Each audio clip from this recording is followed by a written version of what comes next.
I would say that diplomacy is all about privileging talking over fighting.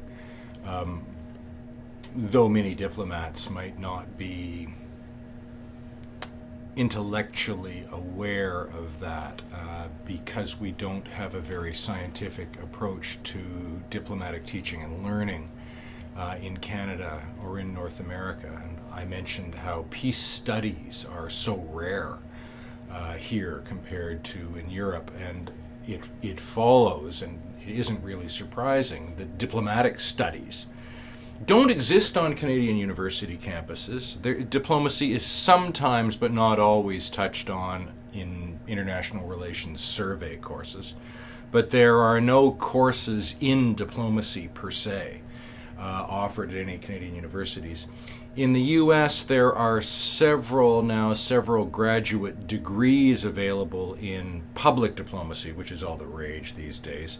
And diplomatic studies in Europe is all over the place, peace studies as well. So I think that there is a connection there, and so it's wise to explore a bit the relationship between diplomacy and peace.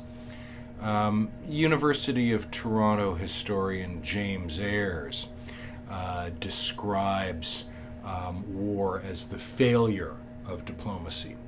I think that he's quite right about that. Although, again, because most people haven't really thought through what diplomacy is, that connection might not be immediately apparent.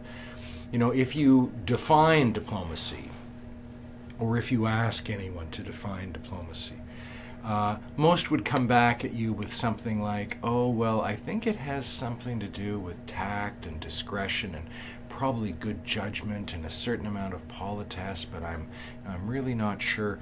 And what they're getting at is more the adjective, well, Toivo seemed very diplomatic. But they're not talking about diplomacy, the thing. Diplomacy, the thing, is an approach to the management of international relations. It actually does exist, characterized by diplomacy, negotiation, and compromise. That's what diplomacy actually is. It does exist. It's an approach to the management of international relations, quite distinct from war. War and the military are on the hard power side of the world, where you can compel others to submit to your will.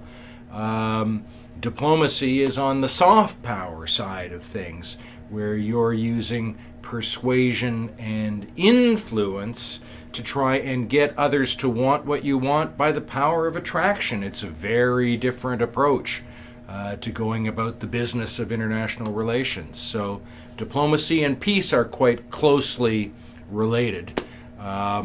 Whereas, you know, war, conflict, hard power, it's another dimension entirely, I would say.